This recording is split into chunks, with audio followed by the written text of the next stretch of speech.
Hello, friends. So, this is going to be a little bit different version of the podcast than what you're used to seeing, which is me sit down and just talk about everything. This week, I have, well, let's say this month, I have a lot of footage because I got into natural dyeing this month. So, I have a lot of footage of that as well as various discussions of the projects that I'm working on. So to begin, I started off the month of September working through this book called Harvesting Color by Rebecca Burgess.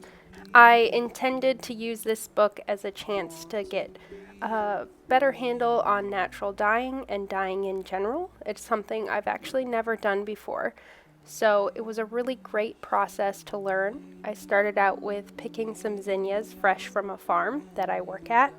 So that was really exciting and really beautiful to see the transition of the dye being made and the color seeping out. All in all, a really fun project to get to experience, and sadly, it was very addicting. Here is some footage of me. I was actually attempted dyeing with some turmeric. So I worked mostly with yellows because was attempting to get a certain yellow to dye some yarn. Also from the farm that I work at, our logo is in yellow, and so I wanted it to kind of match the color of our logo. So it was really great to get to experiment with all of these different types and versions. So it was quite fun. Here are some of the finished products. So this was the first one, is this light yellow with the speckles, was the zinnias, and then it wasn't quite dark enough, so I dripped a little bit of the turmeric dye over top to create this speckled effect. And then you can see next to it, the darker color is the complete turmeric. So they dried up really nicely and they look beautiful. The yarn that I used was just a test skein by Knit Picks in Capra Bear Wool. I think it held the dye really well.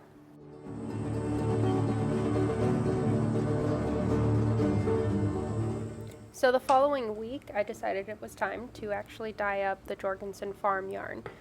I started with some goldenrod as well as some blue viburnum berry, just because I thought it would be fun to try something that wasn't yellow. I started by soaking my yarn just to get it clean of all the oils and dirt that was still lying around. So this is a whole skein I'm going to keep bare. I just soaked it and washed it yesterday, so it smells nice. It doesn't feel oily. It feels really good. It's a little bit softer. This yarn is still very sticky, very tight. It's very strong. It's a tough wool. This strain here, this has been pre-mordanted in alum, so it's prepped to go into a dye bath. So I'm doing that right now. I'm prepping some goldenrod, and I'm going to try that out to see if I can achieve the yellow that I want. Hopefully I can. If not, I'll just go back over it with some turmeric to get the more gold color. This skein here, this pretty one, this was dyed last night in blue viburnum berry. So I think that turned out pretty nice. A really nice gray color. I was expecting maybe a little bit more lavender or purple, but that's okay. Another time jump, later on in the month, I sat down to finish up a knitting pattern that I was working on, which is these socks, as well as kind of figure out the direction I was going with this sweater. I needed to redo my gauge and count my stitches and make sure that all of this hard work that I just put in was going to pay off in the end. Okay, so I just tried this on. I think we're doing okay. The high collar is exactly what I wanted. I just wish I had the forethought to do some like short row shaping on the back, because I think it's just gonna pull funny. But I'm too far in to turn around and change that. So I'm going to go ahead and keep going with my increases. I think I'm right on track, and according to my gauge, it looks really good. So I just need to do another stitch count and make sure that my stitches are where they need to be, then just continue doing my increases until I get to what I want. So, because I still need like, I think a good inch, another inch here. I need to figure out how many more rows of increases I need, which I think will just be another 5, because I think when I put this stitch marker in, I was thinking I needed 10 more rows of increases, but you know, I've been keeping notes, and my notes are so confusing, and every time I sit down to like write my notes, I have no idea what I'm doing, and then I like go back to reference them to see what I need to do, and it's a hot mess. So God bless. God bless. Small update. I am to the point where I have to do the picot cast off for the sock, which I'm still like trying to figure out how to word that in the pattern because it's a little bit complex. So I'm going to take a little break and check on my dye to see how it's doing because it's been cooking for about an hour. I'm watching the YouTuber Cheyenne Barton. I like it. Her vlog style is very just careless and it's fun. So, I love my days off.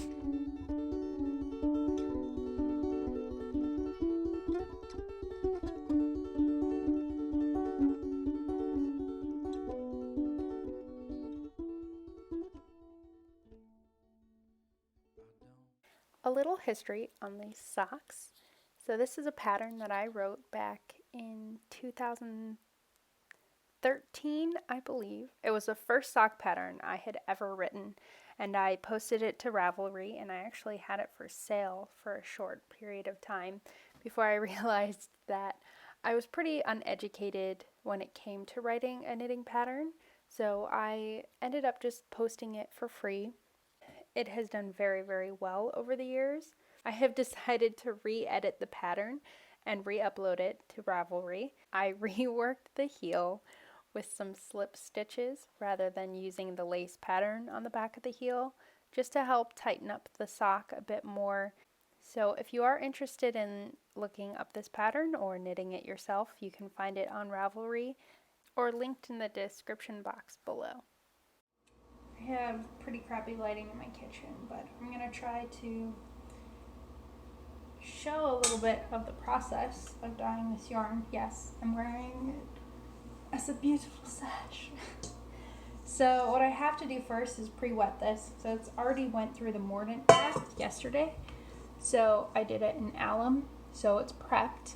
And then my dye bath over here, it's some goldenrod. It's basically ready to go. I actually just added a little bit of water, which, I mean, dilutes it, but that's okay.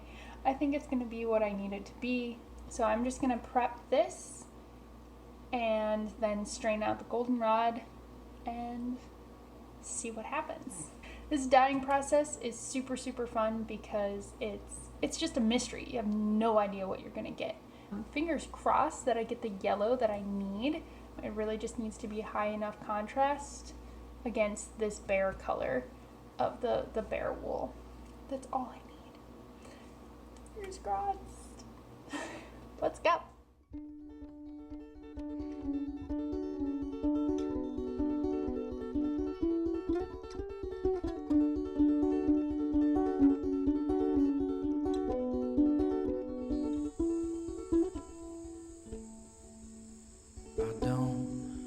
I don't want your service. I don't want. Final results from the goldenrod dye bath wasn't quite as dark as I needed it to be. As you can see, it's a pretty light pale yellow. Very beautiful color, but I needed a color that was dark enough to stand out against the plain bare wool. Here's some footage of me attempting to skein some yarn. It's not something I'm good at. I have no idea what I'm doing. I actually ended up re-dyeing the yarn with some turmeric. I achieved a color I'm pretty satisfied with. With this whole process of learning how to dye yarn in the first place, as well as work with natural dyes, has been a really wonderful experience, and I've learned a lot. So today I'm working on my sister socks sock pattern. I don't know when I'm going to be releasing this because it's much more complicated than I thought to try to explain the gusset decreases with the color work, because for the most part I just kind of wing it. So now I'm like, oh, I have to make instructions for people who've never really done it before.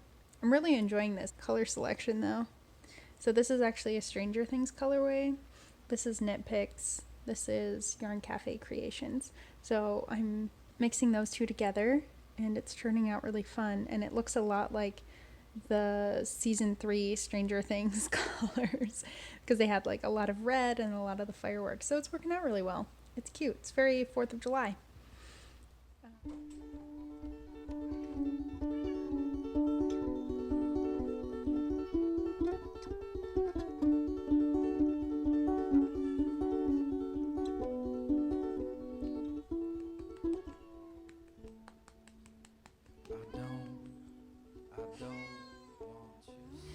So here's the bad news.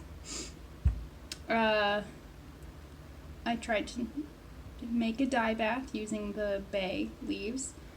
I almost killed myself. So here's the deal. Bay is a very potent plant. It's a spice. So when you're cooking a large pot of it and you have no idea what you're doing, what tends to happen is that spice permeates the air and then you kind of start becoming asphyxiated. So that was really fun and really nice. So I had to cancel it. I cooked it for about 20 minutes, was dying, had to dump it all out, had to take my trash out, had to get it out. I'm like airing out the whole house. I have a fan blowing on me. So what I did to just like help my lungs and my nose and my brain, because like my whole head hurt. My whole head was just like burning and tingling. So it was not good. So I took a walk around the block and I did a little bit of pawpaw hunting, foraging. It's very not ripe at all, but I got one and I'm going to see if it'll ripen just like sitting out. And then I picked a small one, which I think is definitely not going to ripen because I think it's just too small. So they're supposed to get a little bit more yellow and brown, like more brown spots, and they're supposed to be soft. It's supposed to be like a mango ripeness. Also, ignore my cats are fighting in the background. At least they're happy.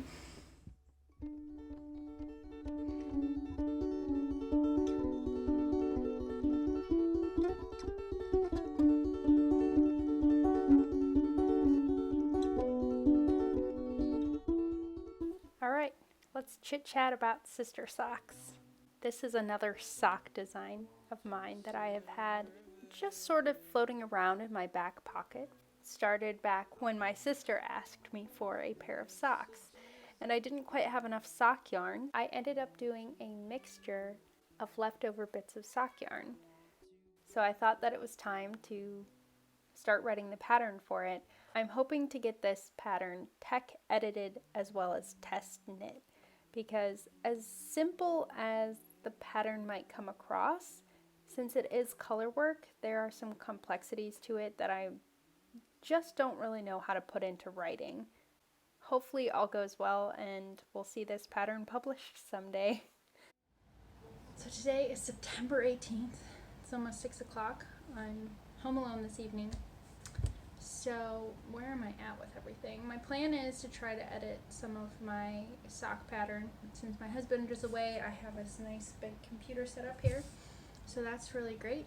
And it is like 90 degrees because apparently summer here in Columbus, Ohio lasts forever. I'm also hoping to try to wind that yarn right there tonight and possibly some other stuff. I really like the color, so I actually dyed that first with, totally forget what I dyed it with. I dyed it with goldenrod, and I was trying to match the color to some headbands that we wear at work. It didn't really get as deep gold, like golden yellow, that I wanted, so I actually went over it with turmeric, and now it's a lot closer. So it's still not a perfect match because I'm using natural dye and I have no idea what I'm doing, so it turned out pretty good, I think. So, and then I have the natural base, and I'm going to try to work up some hats. I'm trying to design the Fair Isle pattern for it, so that'll be good. And then I'm probably going to watch a lot of Downton Abbey. I have a lot to do in the kitchen to clean and make dinner because that's my favorite. By the way, the top I'm wearing is definitely 100% hand knit by me. I can't remember the pattern name, but it's a pattern on Ravelry. I'll have it linked down below somewhere. So I ate dinner.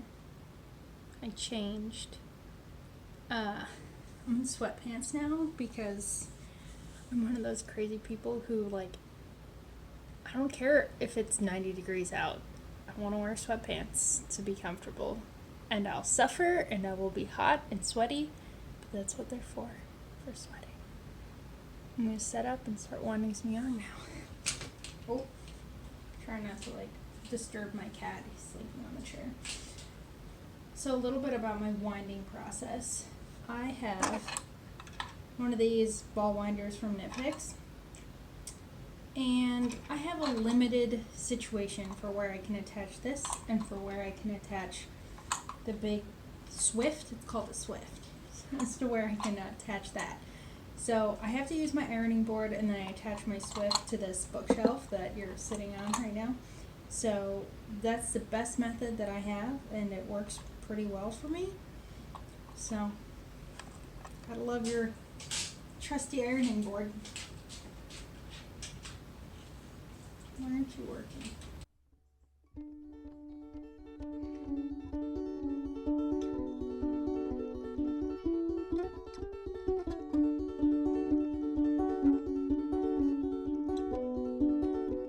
Look at this bozo. This is Ein. Oh, but I do love you so much. And this one over here in the chair is bed. This is his chair, by the way. So if I want to sit in it, I have to sit here. Like that. I can't sit in the chair. And he goes back and forth. Sometimes he sleeps here, sometimes he doesn't. How are my other projects going? They're going okay. Thanks to Downton Abbey, they're going pretty well. Probably too well, because I kind of got some pain in my arm, which I normally don't get pain, just as long as I don't knit like a crazy person, but the past couple of weeks were kind of hectic and stressful and tough mental health days, so knitting was kind of important to me, so I had to do a lot of it. I've been working on writing and editing some knitting patterns, reworking some old patterns. You know, I've been talking about this process as I've been making these videos, but I have a lot of self-doubt when it comes to it because, you know, for most of them I'm not posting them for sale, so I'm not spending the time or money to have them test knit or to get a tech editor. I'm a perfectionist, so I want them to be pretty perfect when I post them, and when I don't really get that perfect pattern and perfect explanation down, or, you know, because I see how much better it could be. And I kind of have that for a lot of different things, and I think that's why, like, knitting is a really great creative outlet for me, because the perfectionism for it is just built in. You know, it's not really something that you have to really force yourself to think about. I can just pick up my needles and follow a pattern, and knowing it's going to be perfect, just as long as, I just get my stitches right, or I just count properly. Whereas when I'm writing these knitting patterns, I have only myself. So, to make it perfect, it's a little bit exhausting for me. I just pick at it, and I'm not as knowledgeable of a knitter as I could be, and I think that's what also holds me back too. But I'm still really excited to put these out, but as I was explaining before, I have all this struggles trying to figure out the best way to write the pattern and the best way to shape the pattern, the best way that other people are going to understand it. And there are older patterns that I wrote a long time ago, and just trying to improve on them with new techniques that I've learned. It's a really interesting process for sure, and I thought it was going to be easy, and I was like, oh cool, I can rewrite all my old patterns, and then I can put some of them up for sale, and maybe I'll be able to make a little bit of cash over the winter when work is slow and stuff like that. And I was like, oh no, this is a lot of work to have to try to do this. And I was like, this is why I stopped writing knitting patterns in the first place, because it was pretty exhausting. So I'm just trying to manage my expectations and take this really slow, try to plan it out, and hey, maybe I'm only posting one pattern this year. Maybe that's it. But if you do have any recommendations for a tech editor, or the best way to find them, I know there's Ravelries on there's forums on Ravelry and stuff like that. So I know that I know of good places to look, but if you have any personal recommendations, that would be really cool. And then also, if you have any interest in test knitting some sock patterns, right now it'll be sock patterns. I might be doing some hat patterns and some gloves pretty soon. So some fingerless mitts. Almost everything is going to be color work right now. And then some tiny little projects.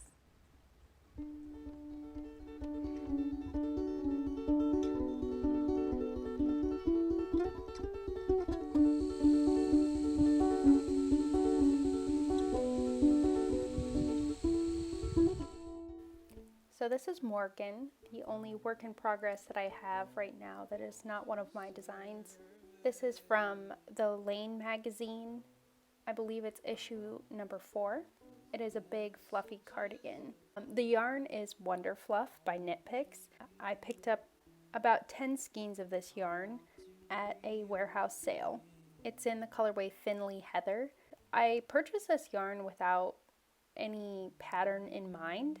So it wasn't until I sat down and was looking through all of my pattern books, and that's when I came across this pattern, and the yarn just perfectly matched to it. This cardigan is knit in Fisherman's Rib, which made working the increases from the top down pretty interesting. It's been a really good learning curve for me. I always look at these larger sweaters or cardigans and feel a bit daunted by how long the process might end up being. Yet I'm still pretty excited for this, and I look forward to working on it as the weather changes and it gets a little bit cooler. So it's my first day off in 6 days. I have a cold. I'm home all day with these lovely little cats that won't shut up. They're so needy. So please excuse his constant meows while I try to talk for a little bit. So I've been experimenting, as you might have been seeing throughout this. I guess it's more of a vlog than a podcast this time. I just don't really have the opportunity to film that way anymore. It's also a very long editing process, where this I can kind of edit my videos on my phone and stuff before I collaborate them all together. I think I'm going to cast on a hat, so I can kind of show you my process a little bit of getting a project started. I'm actually using 2 balls of yarn to prop up my phone so we can do this video. Alright. But I thought I would use this time to just be chatty and catch you up on some things. Anyway, my plan is to knit a hat for us so that my coworkers and I can have a coinciding hat. I think it would be really cute and fun. So my plan is to use a pattern from Alterknit, this Stitch Dictionary by Andrea Rangel, or Rangel? I don't know how it's pronounced. Rangel. I'll put it right down here. And I'm hoping to use this leaf stitch pattern. You should purchase this book and support her endeavors because she's a very, very important knitwear designer. And I believe in spending money on what she's doing. For the most part, I'm just going to wing this. I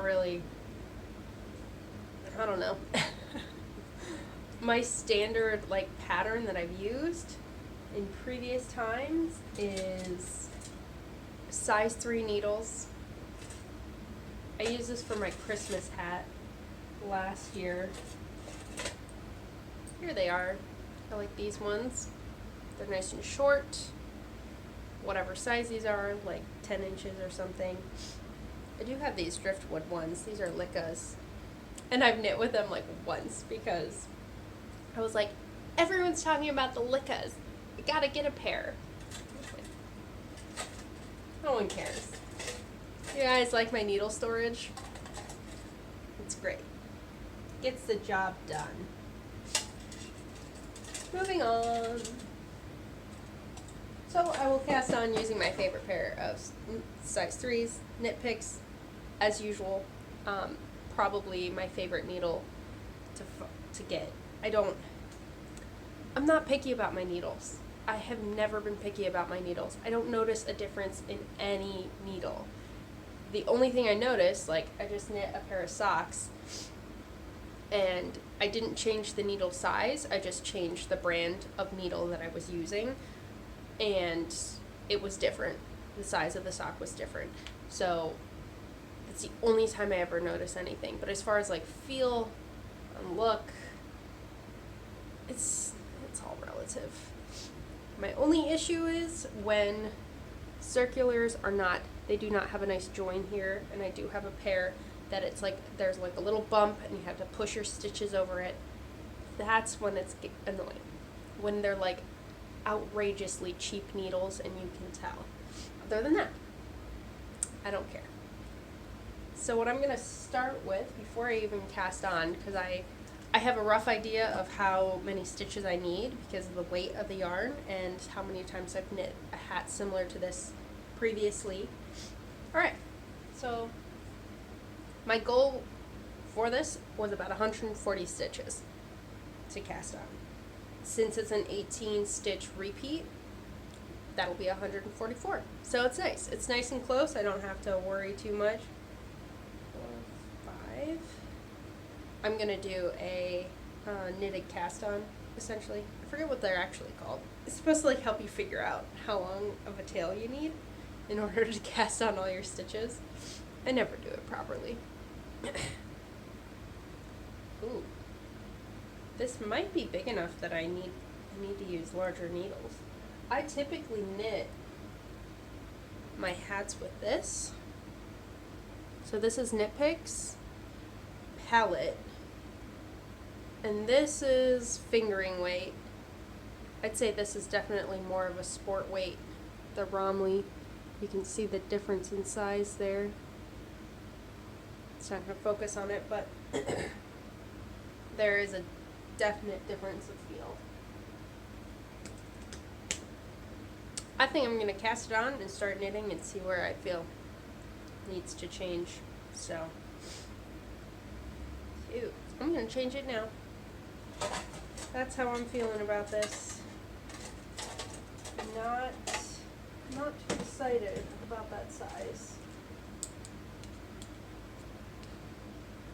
These are 5s. I think I'm going to go with the 5s. And this is what designing is. It's just guesswork.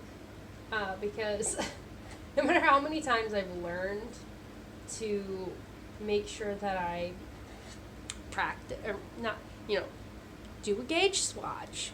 Make sure you have good measurements. I'm the queen of no, I want it on my needles now, and if it's a mistake, I'm going to just rip it out and start all over again and figure it out from there, rather than knitting a gauge swatch, because who can even do that?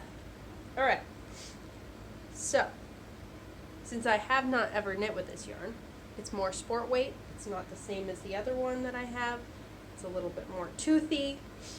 I went up to a size 5 needle, and rather than 144 stitches, oh boy, I'm going in at 126, so that'll be 7 repeats. Very slippery yarn, like weirdly will not stick to my needles very well, which is interesting because it's has a lot of texture. As I was saying, 7 repeats of my leaf pattern motif. And there we have it. Cast on my hat. This is gonna be stiff. It's gonna be interesting. We're gonna find out. I'm gonna keep it going. Hopefully it loosens up. So I'm excited to see how this yarn kind of works up and what happens with it as time goes on. So I need a little fun side project that is not going to be patterned. It's just something that I'm writing for myself, not to share with anyone. So it'll be a good journey, a good lesson learned, trying out new yarn, new fibers. It's gonna be great. So I think this is where I'm gonna end for today. I got some painting in, which is good. I'm working on some thank you cards and sadly a condolence card. I think I'm gonna do some pen work on them just to make them a little bit, I mean, they're very simple and basic, so I just want to add a little bit of something to them. I also got all of my cards for Inktober prepped and ready. So I'm not prepared. I kind of decided last minute that I would do Inktober again. I did it for the first time last year, and I learned a lot. I'm really glad I did it. I'm not an inker. I'm not really super talented. Like, I don't practice enough on my sketching and things. Like, I can do simple art, but as far as making anything complex, I'm not what some of these Inktober people are up to. So I'm keeping it really simple. If any of you know Furry Little Peach, the artist here on YouTube and all over the place, she's all over the space, but her YouTube vlogs are really wonderful. She did her own set of prompts for Inktober last year, and I really enjoyed them. I didn't follow them, but I liked her simplistic style, and she didn't overthink it. So that's what I'm planning on doing with this. Last time I used like a sketchbook to fill all of these out, but now I'm just doing 2.5 inch by 4 inch card. I have the prompt written on the back and the date, and I'm going to be using Higgins Indigo ink. Oh, it's in indigo. I don't know if it is indigo ink. I don't know. I don't know anything about ink. I use watercolors. But I'm going to be using blue ink and a red pencil by Prismacolor, one of their color erase pencils. I did a little mock-up just to kind of get the idea. I think it's going to be pretty rough. I don't want to spend a lot of time on them. I want them to be pretty much, I can easily get them done every day. So I'm thinking like 10 to 15 minutes tops. Probably planning on doing them towards the end of the day like I did last year. Just sitting down, so that way I have like a whole day to mull over what I want to draw and what I think I can draw, and then I can do a little research if I want to do something more complicated and I want to find an image to kind of go off of. So I think it's gonna be fun. I have a friend who might join me, so wish us luck. But I think that'll be it for today. So thank you for watching this video. If you made it through the whole thing, I'm trying to shorten it as much as possible. So you can find me at Making Useless Things on Instagram. You can also find me on Ravelry as HHGGREGA. So that's my username. As well as on Tumblr at Making Useless Things. I know, emoji. Old school Tumblr girl coming at ya. Instagram is the best place to reach me if you have any questions. And also feel free to comment on this video. I hope you enjoy the beginning of fall, that you have a lovely October. Happy knitting and have a wonderful day.